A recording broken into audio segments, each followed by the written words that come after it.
Good morning, I'm doctor Mohan. యూట్యూబ్లో రెగ్యులర్గా చూస్తున్నాము ఈ రాగి జావ. అసలు రాగి జావ బాడీ అబ్జార్ప్షన్ చేసుకోగలమా లేదా? రాగి జావ తింటే ఎనర్జీ సరిపోతుందా సరిపోదా?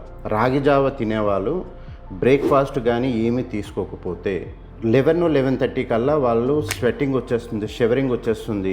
మనకి ఎనర్జీ సరిపోవట్లేదు. దాని మీనింగ్ చాలా మెంబర్స్ తెలియదు. అందుకని చెప్పి కంపల్సరీ బ్రేక్ఫాస్ట్ని స్కిప్ చేయకండి. నెక్స్ట్ థింగ్ ఏంటంటే ఈ రాగి జావ తాగండి. రాగి జావలో 4 లీటర్ల వాటరు, మిల్క్ లేకపోతే బటర్ మిల్క్ ఇవి అవి కలిపేయండి, అన్నీ కలిపి తాగండి అని చెప్పి చెప్తున్నారు సైంటిస్టులు. ఎనర్జీ ఎక్కడి నుంచి వస్తుంది? ఎనర్జీ కంపల్సరీ కావాలి బాడీకి. మార్నింగ్ టైము మనం లేచిన వితిన్ 1 అవర్లో కంప్లీట్ అవ్వాలి. అట్లీస్ట్ మీ మదర్ పెట్టే టైము 8:30 or 9 చిన్నప్పటి నుంచి పెట్టారు కదా, ఆ టైం కల్లా బ్రేక్ఫాస్ట్ కంపల్సరీ తినాలి. బాడీకి ఎనర్జీ కావాలి. మనం ఫుడ్ తీసుకుంటే ఆ స్ట్రెస్ అనేది అవ్వదు.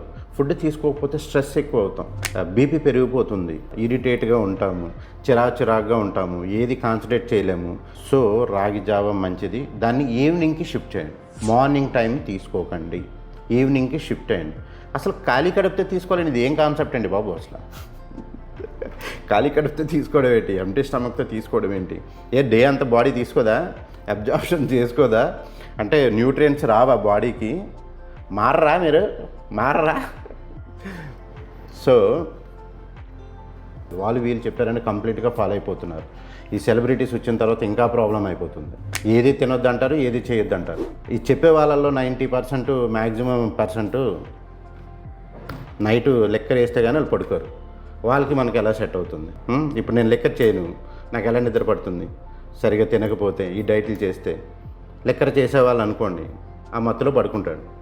వాళ్ళు చేసేవాళ్ళు మ్యాక్సిమం పర్సెంట్ అండి, గ్యారెంటీగా చెప్తున్నాను, చెప్పే వాళ్ళలో మీకు 90% అందరూ తాగి పడుకుంటారు.